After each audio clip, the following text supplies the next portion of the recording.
अस्सलाम वालेकुम फातिमा नौरीन, बेटा आवाज़ आ रही है आपको मेरी?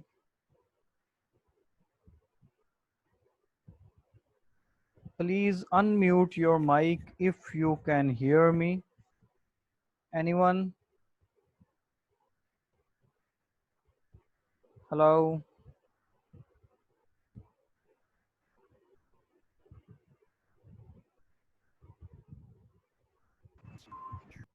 Assalamu alaikum.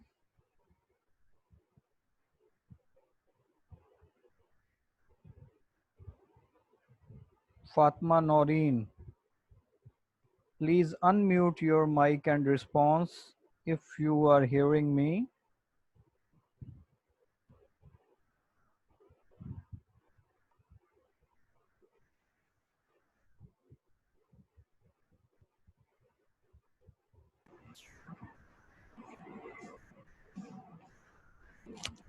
Hello? Yes, sir. I am here. Okay, can you see the screen? Can you see the... Yes, yes.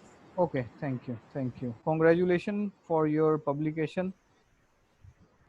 Thank you, sir. Okay, we will wait for the other classmates and then we will start the topic. Yesterday you guys didn't inform me that you cannot see the screen. I forgot to share the screen.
Okay, Jonathan Javed.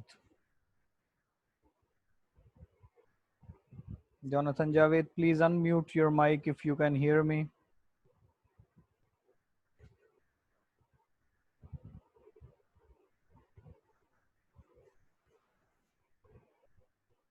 Usman Ali, please unmute your mic if you can hear me.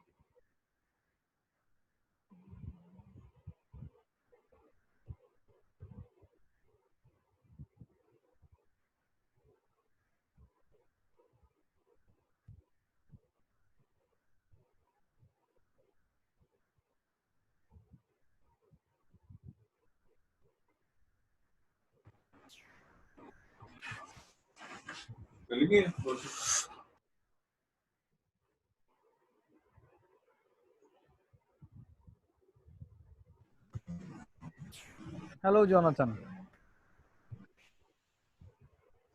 Assalamu alaikum, sir. Walaikum salam. Now you can see the screen.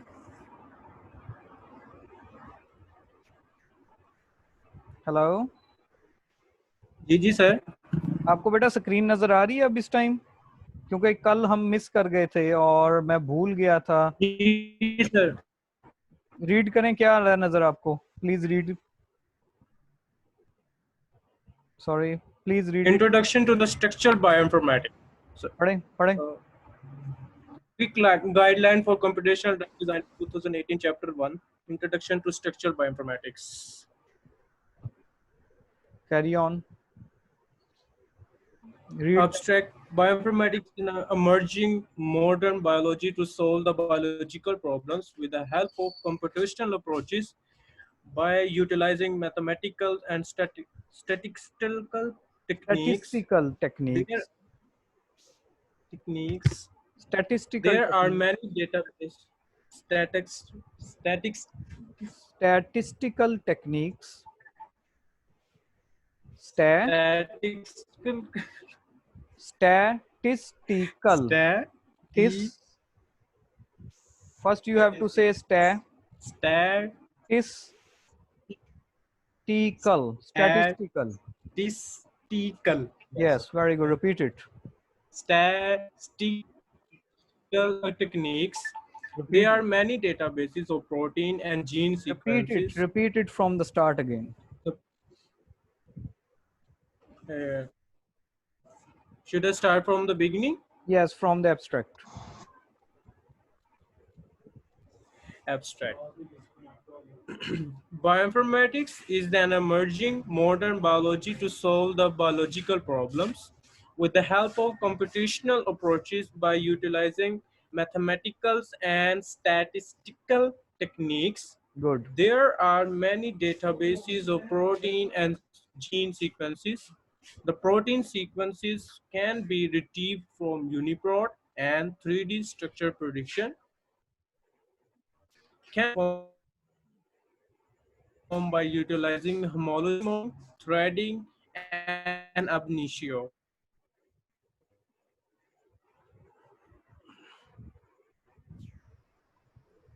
The predicted structure can be evaluated by Okay. So utilizing numerous we will wait for the other classmates for 1 or 2 more minutes, then we will continue. Yesterday you guys did not inform me and I forgot to, please mute your mic, Jonathan. Yesterday you guys did not inform me and unfortunately I just forgot to share my screen, and I was thinking I shared my screen, but no one informed me that you guys Yes, sir. have nothing on your screens. So we will wait 2 more minutes for the other participants, then we will continue inshallah ta'ala. So we discussed yesterday, we discussed about quick guideline for computational drug designing, and almost we cover this whole book in our 4 to 5 weeks. In actual, not 4 to 5 weeks, we also discussed the same topics and experiments in our seventh semester. Yes, seventh semester. Now you are in eighth semester, right? So we just discussed it in our seventh semester. Everyone is here? How many participants we have now? Jonathan Javed, how many participants we have now? Nageen Fatma. Assalamu alaikum, sir. Walaikum Salam. How many participants we have now? Sir, 10, 11. 11. Okay, and we have total 38, right? Yes, sir. Okay. When we have 15, please let me know. We will start our lecture. So there Okay, is sir. different bioinformatics, as you know, is an interdisciplinary field that develops methods and tools for the understanding of biological data. And in bioinformatics, different types of tools, computational power, statistical methods, mathematical approaches and methods were utilized to solve different biological problems. So yesterday we just finished the first 5 chapters, but unfortunately there was no book on our screen. So in 15 to 20 minutes, we will recall this again for our understanding. And I will love to share the data of this book with you. Structural bioinformatics, we already work on this in our this semester, and you guys publish a very good papers on by utilizing this structural bioinformatics and computational drug designing. So there are two different types of softwares, like open source bioinformatics softwares and web services in bioinformatics. Just have a read, you will understand what it is in actual. Then we have homology modeling, also known as comparative modeling, in which we have to select a template. Then we have to target and align the target with the template sequences. Then we have to generate the three-dimensional structures, validate the structures, and minimize the structures. Importance of homology modeling tools. We utilize so many tools in our experiments. There is some basic information about UniProt. Now you guys are very much mature in bioinformatics. So I hope and I believe you guys know very well about UniProt and how to retrieve data from UniProt. We have different structure prediction tools, model validation tools, sequence analysis tools, model visualization tools. Yes, yesterday I was talking about this graph, this flow chart. I am going to zoom for you. Yesterday I was saying again and again, I'm going to zoom for you, but no one was reply me that, sir, there is nothing to zoom. Anyhow, computational drug designing is the title of this book. Okay, I'm going to zoom it a bit more for you. Yes. Then there are structural bioinformatics. There are so many approaches and domains of bioinformatics: structural bioinformatics, functional bioinformatics, and many more. Evolutionary bioinformatics. So there are 7 chapters in this book, and these each slot just depicting the description of one chapter. Like this is chapter number 1, chapter number 2, 3, 4, 5, 6, and 7. Chapter number 1 is sequence retrieval, and it has protein sequence analysis, from where you will retrieve the protein sequence. Usually we use UniProt for that. Then similarity search, and for similarity search we use BLAST. There are different types of BLAST software. You know that BLAST P, T BLAST X, BLAST X, T BLAST, and ABC.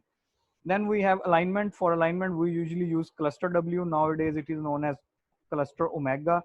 T Coffee is also a very good software for the alignment. Then we have sequence analysis in chapter number 2. In chapter number 2, first you know the sequence length and you have to analyze the sequence. Then you have physiochemical properties. For physiochemical properties you guys used ProtParam, in which you guys just analyze molecular weight, isoelectric point, a number of residues, percentage of the residues, and how many negative items, how many positive items, how many rotatable items, and many more. Then you have we have chapter number 3, structure analysis, in which we just perform protein function analysis by ProFunc or different types of scope. SCOP also database for this one. Active site analysis by SiteHound. Binding pocket, you can retrieve or analyze the binding pocket by different softwares. Here we have ProFunc that we used in this chapter. After that we have chapter number 4, structure prediction. You guys are very well aware of this all procedure and methodology, and I hope this is now on your fingertips. With web-based tools you have Firex2, ITSR, RaptorX, Swiss model, IntFold 2, and M14. Now there are so many others. And yesterday I just described you, and again I just want to mention it, that this book was written in 2000 maybe 16 or 17 as I remember, and published in 2018. So we have the almost okay. No, Nagin Fatma, yes, you can unmute your mic. Sir हो गए 15 participants. Okay beta, thank you. You can mute your mic now. Okay, everyone, welcome again. And yesterday I forgot to share the screen, so I am just describing the flow chart. Yesterday we described it a lot. So we are on chapter number 14, structure prediction. That web-based tools and homology modeling is, you know, for modeler it's very much cited, and modeler is considered one of the best tool for homology modeling. We can also perform loop modeling by the help of modeler. There is a script available on Google. If you guys are interested, you can just download it. It's the same like you did the alignment of target and template sequence by using align2d.py script, and then you have used getModel.py script for the generation of different structures.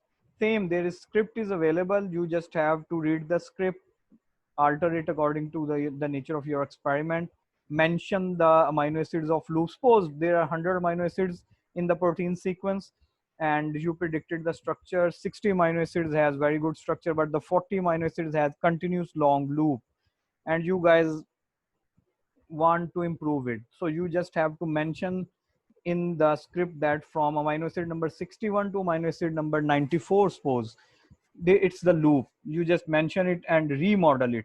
So sometimes we got alpha helices or beta pleated sheets there. So that is also an important feature of modeler. Then we have threading and ab initio. For that, threading is also known as fold recognition method. Ab initio, we start from very beginning, from scratch, and then we have to evaluate the structure. As you guys know, without evaluation you cannot say the quality, what is the quality of this structure, you have no idea.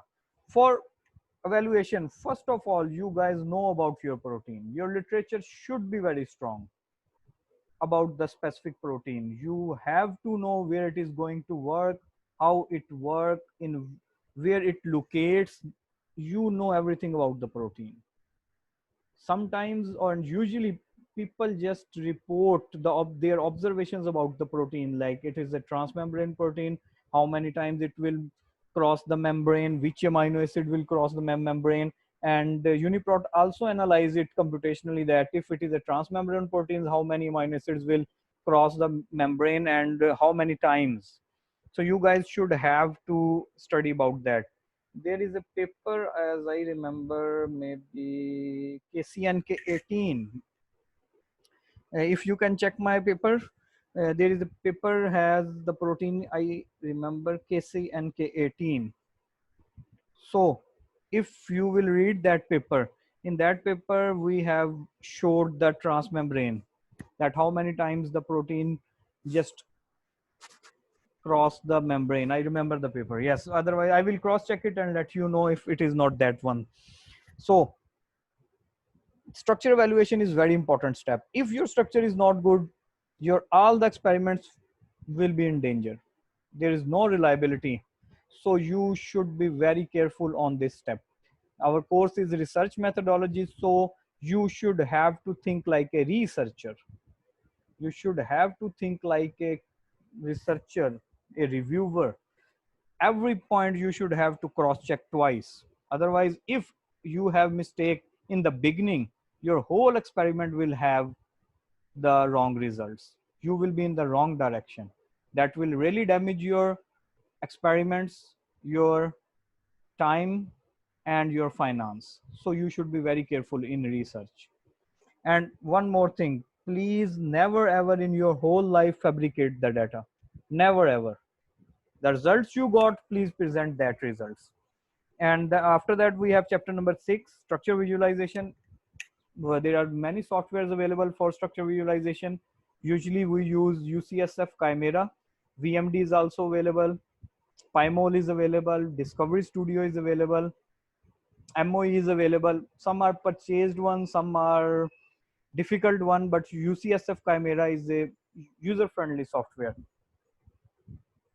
And you can also analyze so many other and other analysis in UCSF Chimera, like you can measure the bond length between two items, it should be less than 3, and you can minimize the structure, or many other stuff you can do. You can also find the RMSD value of template and target structure from UCSF Chimera. I remember, and I hope you guys remember all these things. I am just recalling it for you. Then we have chapter number 7, molecular docking. There are many molecular docking: blind docking, targeted docking, flexible docking, rigid docking, and protein-protein docking, protein ligand docking. In actual, what is docking? To dock one molecule or compound with the other portion, other targeted sequence. This is known as docking. Molecular docking is at the molecular level. So protein-protein docking, in which two proteins interact with each other. As you know, protein is the basic unit. All the functions in human body is performed by proteins. The interaction of proteins with each other, interaction of protein with DNA, interaction of protein with RNA, interaction of protein with cofactors, interaction of protein with prosthetic groups. So like if any Khansa Asad, I remember Khansa Asad group work with the protein that has a cofactor heme. CYP protein, I remember the CYP protein family, CYP4A1 protein. If the authors did not attach heme molecule to the protein, the experiment will be zero in a second. So they perform very good job and they just dock the heme molecule first. And normally, not every time, normally the compound, the novel compound usually bind near the heme, because it is considered that this where the heme is binding, it is the functional part of the protein. So more than 60% it happens. But we also have other examples. Like I was 2 or 3 years back, 2 years back, I was working on a project in which we also have this type of prosthetic group and the cofactor that helps the protein to be functional. And as we assume it that it is the functional part of protein, so the no external compound will bind there, but external compound did not bind there, bind somewhere else in the protein and disturb the interaction. So you should also keep in mind about all these scenarios. You are a researcher, you should have to think like a researcher, you should have to focus on all the points. So this was our molecular docking analysis. After that, we have virtual screening. Yesterday, a student asked me a question. I just want to explain it bit more. I will try to explain it bit more. Virtual screening, the word virtual means that is not, that is imaginary in computer, not in real, not in experimental laboratories. And screening means to scrutinize from a big piece a small chunk. This is screening. So virtual screening mean if you have 1 lakh compounds, if you have 1 million compounds, you cannot have so much time and resources to perform all the experiments of 1000 compounds or 1 lakh compounds or 10 lakh compounds. So nowadays researchers just utilize the approach virtual screening and solve this query. They just narrow down, they just use so many filters like Lipinski rule of 5 and toxicity analysis, so many experiments they perform virtually to just narrow down, just to screen the library. And after that, if they have 1 million compounds, then they just move to 50%, then 10,000, then 5,000, then 1,000, then 150, and then top 10. So they believe that from this 1 million compounds, these 10 is the best one among that on the basis of this computational analysis. So that's in actual virtual screening. And virtual screening leads to molecular docking analysis. So you have to perform the molecular docking after virtual screening. Sometimes we just combine both the approaches. Like we are performing molecular docking to screen something. We don't know the binding pocket of a protein. Suppose we have a novel protein ABC and we don't know about the binding pocket of that protein. So what we will do, usually we have the library, depends on the nature of experiment. You have natural compound library, FDA libraries. Zinc database has so many libraries, commercial compounds libraries, and ABC. So if some people also have the libraries derived from their own labs, like they are working in experimental labs and they retrieve so many compounds from plants, and then they want to just screen those compounds they extracted from plants. So they just dock all the compounds there and try to, if anyone has any question, raise your hand. Okay, so they just dock all the compounds with the protein. Sometimes we do blind docking, sometimes we do targeted docking, and nowadays people usually do flexible docking, but before that we also did rigid docking. Okay, so I hope this time you will have bit clear concept about virtual screening and molecular docking. Almas Anwar, I hope you will have some good data about that now. Okay, then we have chapter number 2, protein primary sequence analysis. Do we have Almas Anwar with us? Is she present? Almas Anwar. Okay. What is on your screen? Can you read? Protein primary sequence analysis. Read the abstract, please.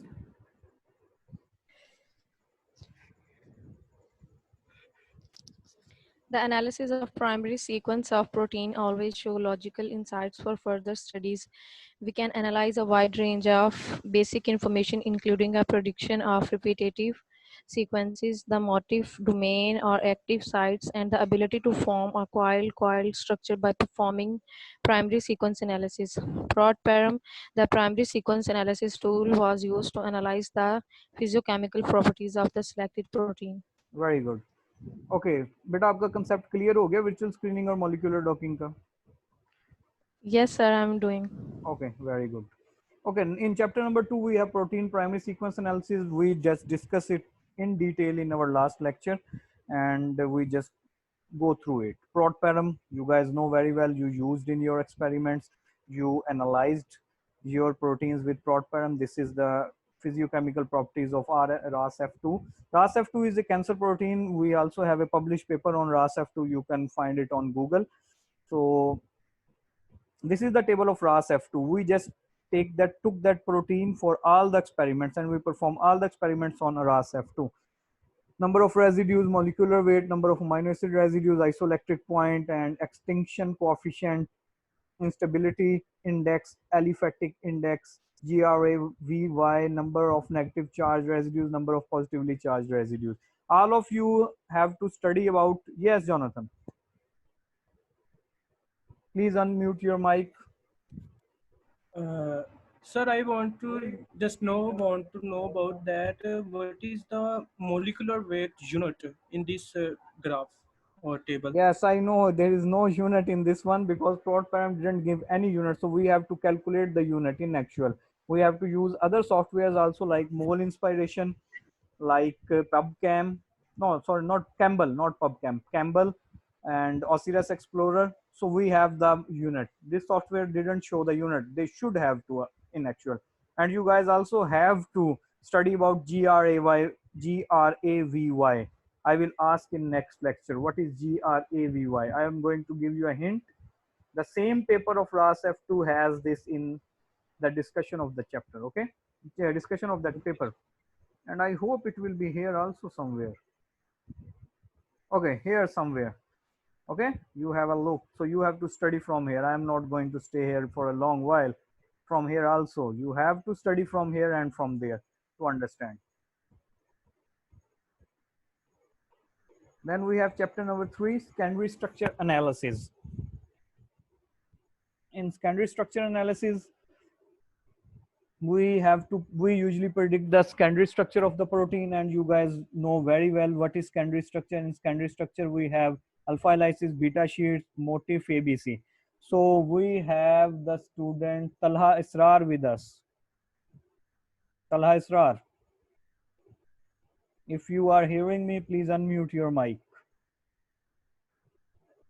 Bilal, Usman Ali. No one is here? Yes, please. Who's there? Usman Ali, yes. Usman Ali, please read the abstract. The analysis of secondary structure of protein always show logical insights for further studies. Alpha helices and beta sheets are considered as the major elements of secondary structure, which are based on hydrogen bond donor and acceptor residues interaction. The secondary elements may provide information regarding the behavior of the proteins. Pro-function tool utilized to analyze the secondary structure of RAS-F2. Very good. And there is a mistake. F should be capital. I am just going to cross check. It should be capital. It's just a typographical mistake. Yes, it should be capital, but it's small here. So we should be very careful for writing and all these stuff. In secondary structure, protein in structure, secondary structure analysis, we use so many softwares like ProFunc, and ITUSR is very good for secondary structure. Every software has their own limitations and benefits. So you should know what you have to, which software you have to select. You should know about that. So the results of ProFunc is also mentioned here, and this table have the availability, description, workflow, and reference of that software, but I suggest you to use ITSL. Okay, everyone is okay? Jonathan Javed, Sir. understand? Yes, sir. Okay, so we are going to summarize our this lecture here with 3 chapters, and we will continue with from the chapter number 4 in our next lecture. Anyone has any question? Okay, thank you so much for joining. Okay, Almas Anwar, please unmute your mic. Sir blind rigid docking और flexible docking में difference एक दफ़ा recall कर दें. बेटा rigid docking में अमूमी तौर पर लाइगेंट और प्रोटीन के जो आइटम्स हैं उनको रिजिड रखा जाता है, वो मूव नहीं कर सकते. But in actual you guys know that protein is in always in dynamic form. Human body में या किसी भी ऑर्गेनिज्म में किसी भी सेल में प्रोटीन मूव करती रहती है. तो फ्लेक्सिबल डॉकिंग में उनको फ्लेक्सिबल कर दिया जाता है ताकि वो अपने 360 डिग्री के एंगल पे या जहाँ भी उनको रसाई है वो वहां तक मूव करके फिर डॉकिंग के एक्सपेरिमेंट में जाएं. So flexible docking is more reliable Okay, as sir. compared to rigid docking. Anyone else? Oh, thank you so much for joining, and see you in the next class.